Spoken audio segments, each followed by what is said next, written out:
Hello everybody, welcome back. Today we're going to be doing a classic 5 best and 5 worst. I love doing these because it just gives you guys a good idea of what I'm currently loving and also what I'm currently disappointed in. One disappointing product that I'm going to be talking about today, I feel like is going to be a little bit shocking. Honestly, even I was shocked that I didn't like it. So I'll obviously be getting into that today and I hope you guys are going to enjoy. Don't forget to let me know all of your thoughts on everything that I'm going to be talking about in the comments. I want to hear what you think. Do you agree? Do you disagree? Hit the thumbs up button if you want to see more 5 best and 5 worst. I would love to hear also what other categories you'd like to see me tackle, and subscribe if you are not subscribed already and want to see more videos from me. So without further ado, let's get right into it. I'm going to start off with my disappointing products because I want to end this video on a positive note. So I was recently on vacation in Mexico. I actually did a pack with me of all of the beauty products that I brought with me. So if you haven't seen that, I'll link that down below. And so if you've seen that video, then you saw the hair products that I packed for that video, and I didn't pack a lot. And I actually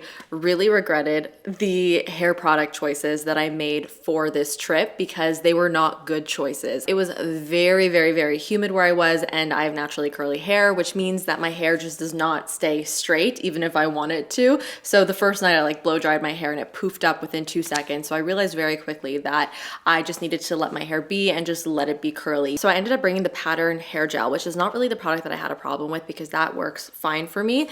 But it was this guy. This is the Moroccan Oil Curl Defining Cream. This does literally nothing for my hair. The other curl creams that I have give my curls so much bounce, so much definition, and so much shine, and that's what I look for in my curl cream. This did literally nothing for my curls. Every time I used this, it was almost like I didn't even put anything in my hair, and I almost felt like it made my hair frizzier. Like I just was not able to manipulate my curls in the way that I normally do to get a look that I like with this product. It wasn't giving me any of the definition, any of the shine, any of the bounciness, just nothing. So the entire trip, my hair kind of looked really shitty. I'm not gonna lie, like it really didn't look the best, and I really regret not bringing my normal curl products because then my curls could have thrived in that humidity. So that's that. Okay, so this next product is the one that I feel like is gonna be a little bit shocking and surprising for some of you. And like I said, it's just as surprising for me that this was as disappointing as it was. And it's the Rare Beauty Under Eye Brightener. I wanted to love this so bad. I've seen so many rave reviews all over TikTok, all over social media. So I expected that this would be life-changing, honestly. And I did not really find that this actually did much for me. So this is not a concealer. It is an eye brightener. So it's not really meant to add any coverage underneath your eyes. It's simply just supposed to add brightness. So you're not going to be able to cover up your dark circles with this. It's just going to deposit that pigment there so that it looks brighter, but it's very, very, very, very sheer. But this is a product that you could totally use on its own if you want to, but you are also meant to use it on either underneath your concealer or on top of your concealer. And so I've used it all 3 ways, on its own, underneath, and on top of my concealer.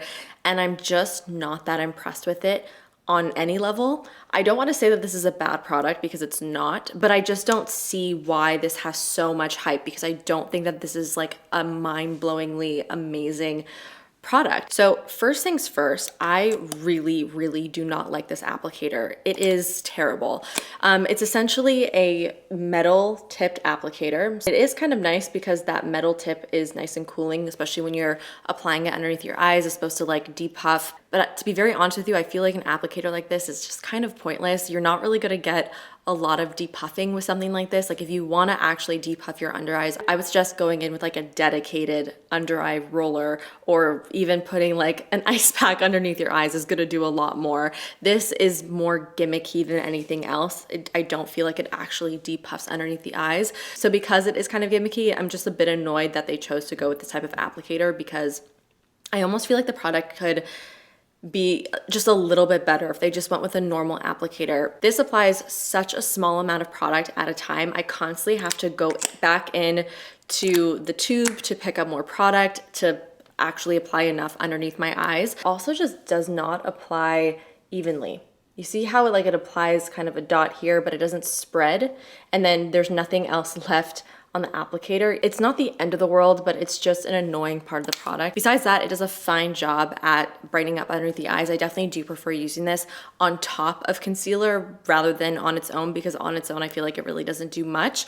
But when you apply it on top of concealer, it kind of gives you that pop of brightness without adding any heaviness, which is a nice part of this product. But I feel like just using a brighter concealer pretty much does the exact same thing as this without having to go in with the second product. So for me, this is not a bad product. It does what it's meant to do, but it just doesn't really live up to the huge amount of hype that was bestowed upon it. So the next disappointing product that I have here is from e.l.f. and this makes me really sad. Anytime I have a disappointing product, period, it always makes me sad because these are all from brands that I really love, but not every single product can be a winner. This is the Simply Enchanted face palette, and this just did not do it for me on a lot of levels. I feel like the shades that were chosen to go in this palette were a little bit of an odd choice.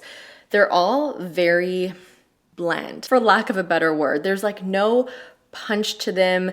They're very much like one tone. They kind of all look the same when you look at them from afar. And there's just, I feel like, not a lot of skin tones that would suit these types of colors. So technically in here, you're supposed to have 2 highlighters, 2 bronzers, 2 shimmer blushes, and 2 matte blushes. And the crazy thing is I don't even know like what is supposed to be what. These are definitely the 2 highlighters because they are the 2 shimmerier shades in here.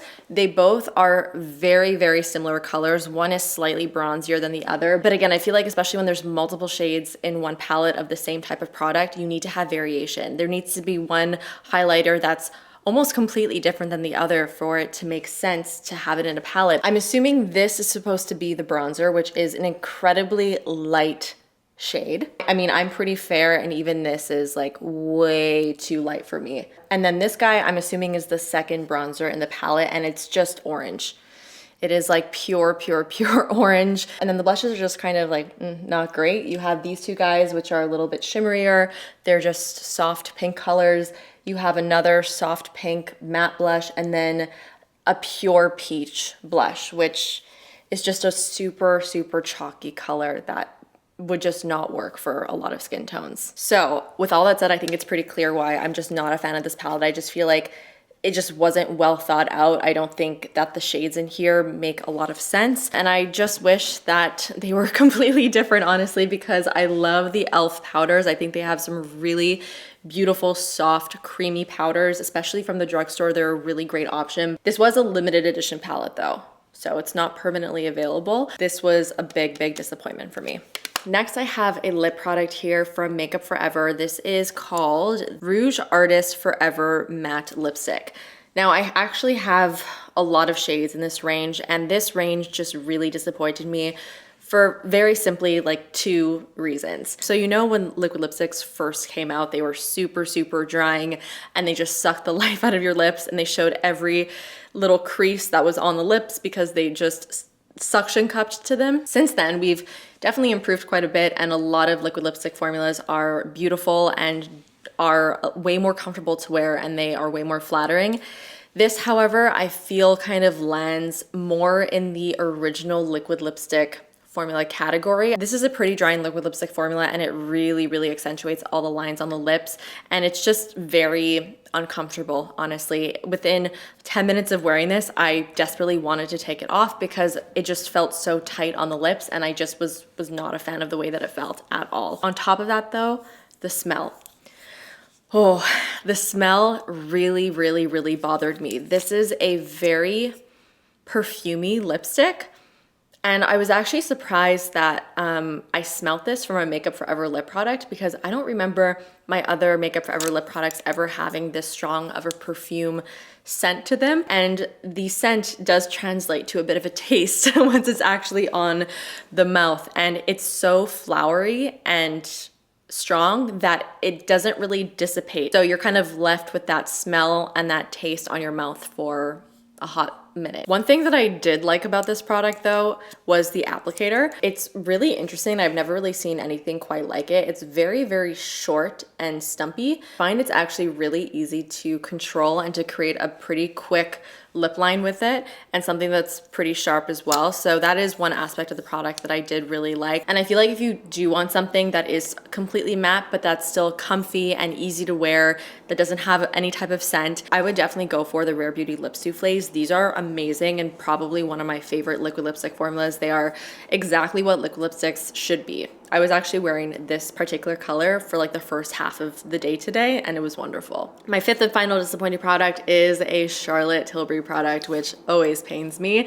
This is the new highlighter, the Hollywood Glow Glide Face Architect Highlighter. This is the first time I'm really allowing that name to like sink in. That's a hefty name for a highlighter. So I was really excited when I saw that Charlotte Tilbury came out with some new highlighters, but I was promptly disappointed in it after trying this product, unfortunately. This really just comes down to personal preference. I'm somebody who does not enjoy a super metallic, sparkly highlighter. I definitely prefer something that's a little bit more subdued, that has more of a subtle glow. I'm okay with intensity, like give me an intense highlighter, but I don't want anything that just looks obviously sparkly on the tops of my cheekbones. So this highlighter is unfortunately just that. It is a very, very, very sparkly highlighter.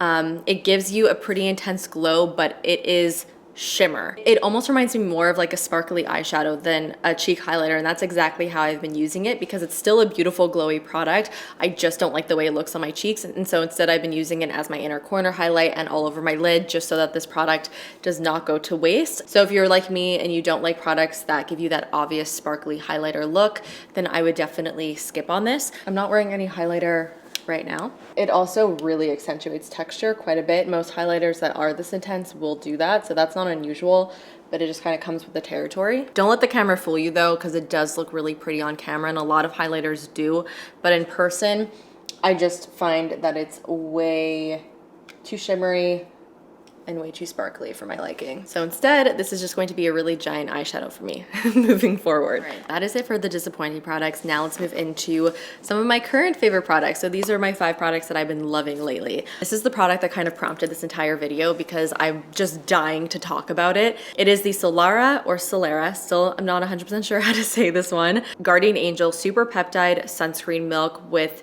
SPF 50, and it is a mineral sunscreen. So this is another product that I packed with me to go to my trip in Mexico, and as I mentioned in that video, I actually had not tried this product prior to bringing this with me on my trip. So it was a little bit of a risk because I didn't know if my skin would like it. Turns out my skin is obsessed with this product. So it's a serum sunscreen, so it's very, very, very lightweight. With mineral sunscreens, it's sometimes hard to find one that will completely blend into the skin without a white cast. This blends absolutely no problem. You can see it's very white on application, but as soon as you massage it into the skin, it just completely disappears and there's zero white cast. And it also feels amazing. It doesn't have that typical sunscreen feel. It's not sticky. It's not wet feeling. It just melts into the skin like it's not even there. This sunscreen isn't just a sunscreen, it also has some really great skincare ingredients in here, namely peptides. So this does such an amazing job at plumping up the skin, adding brightness to it, and making the skin just so glowy, but not in a natural way, in a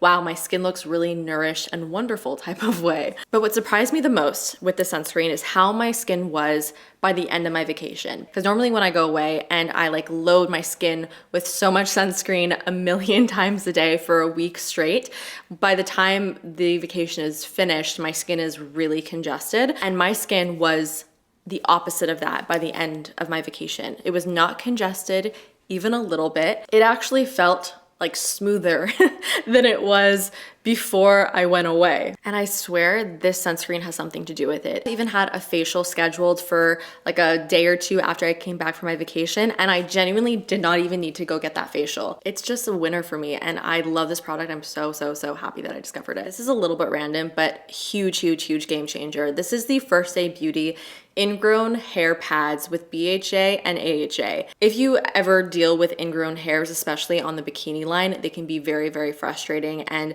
AHA and BHA is a really great ingredient to use to combat those ingrown hairs. And so for the first time ever, I brought a product like this with me on vacation, just in case I had to deal with any ingrown hairs. I don't know if this is TMI, but it's fine. And this was a huge, huge, huge game changer because it basically got rid of any ingrown hairs that I had like that. And so my bikini line was completely bump free. They're really great. They're just these little pre-loaded pads, and you just swipe them wherever you have ingrown hair. So whether that's your bikini line or even underneath your arms or wherever else you may get them on your body. And they do a really good job of treating them. Next, let's talk about a makeup product that I'm very impressed by. This is the Peter Thomas Roth Instant Firm No Filter Primer. Full disclosure, I am doing a little sponsored post for this product on my Instagram page. And I'm just telling you guys this just because I want to be completely transparent, but this is not sponsored. And as you guys know, I only work with brands and products that I genuinely love, and this product has completely changed the game for me. I needed to mention it again in this video. As I've told you guys a million times, I'm not a huge primer person, and I will only use a primer if I feel like it makes a huge difference in my skin. And the claims for this were like pretty intense because it says that it instantly tightens and firms and blurs the appearance of fine lines, pores, and imperfections. I tried this for the first time over a month ago now, and I was shook. It's a really interesting product because you basically put it on all over your face as a primer, and you let it dry for like 3 to 5 minutes. And after it dries, you'll actually feel like your face is a little bit tighter, like your skin will have this kind of tightened feeling to it. And then once you go in to apply your foundation on top of the primer, it creates the smoothest application. Pores completely gone, texture completely erased. Like, it is incredible. And as somebody with dry skin, I was also worried that a primer like this would dry out my skin or would make my skin feel really dry or just wouldn't be great for somebody with dry skin, but that was not the case at all. I don't find that it reacts poorly to my texture. I actually feel like it helps the look of my texture, which is exactly what I'm looking for. I am wearing it underneath my foundation today. I'm wearing the Chanel Vitalumiere Radiant Moisture Rich Fluid Foundation on top of it. But you can see what my skin looks like. It is so smooth. And it will look like this for the entire day. I'm actually dying for my mom to try this. I would love to see how it reacts with more mature skin. I'd be very curious. But on my skin, I absolutely adore it. All right, moving on now to a lip product. Guys, I am back in my pink nude era. I left it for a while, but I'm back. I started wearing very randomly this lip color from MAC. It is called Thanks It's MAC. And I actually saw the other day that this was kind of viral on TikTok randomly. I didn't even find it from TikTok. I just pulled it out of my collection one day and started wearing it and decided that this was my new favorite everyday lip color. But I understand why this is such a viral lip color because it's just such a perfect pinky nude everyday lip color. I'm wearing it now. I've been wearing it for this entire video, and it really is just the perfect pinky nude because it's really just the right tone. It has like just the right amount of pinkiness to give you that pinky nude look, but it's not like baby doll pink. And it's also a luster glass, which is one of my favorite formulas from MAC. So it's really nice and pigmented and has a nice soft glossy sheen, but it's not too glossy, and it's a MAC lipstick. You know, you can't go wrong with any MAC lipstick. So this video ended up becoming like all of my favorite products that I took with me on vacation, because this is another product that I also packed with me to bring with me on vacation that I really just grew such an appreciation for. It's the Drunk Elephant Debronzy Anti-Pollution Sunshine Drops. Listen, this has been around for a really long time. Like I mentioned in that pack with me video, it's having a bit of a resurgence right now, and it honestly had a resurgence in my life as well. What I've been doing lately for my day-to-day makeup look is I've been using the Summer Friday Skin Tint, and then I would just put a couple drops of this in there, mix it all up on the back of my hand, and it just gives me that perfect amount of bronziness, which makes me look slightly more sun-kissed. It may not look like it right now, but I did get a little bit of a tan when I was on vacation. And so it's also been nice to use this to kind of shift my lighter foundations to match me a little bit better. That's another great way to use a product like this. And it's just become a huge staple in my day-to-day makeup routine. So I've just been really liking it. I feel like I'm going to get a lot of use out of this over the winter time. And that is it, guys. Those are my 5 favorites and my 5 disappointing products. Hope that you guys enjoy. Don't forget to let me know all of your thoughts on all the products that I spoke about today, and hit the thumbs up button if you did enjoy it, and subscribe if you're not subscribed already. And I will see you guys in the next one. Bye.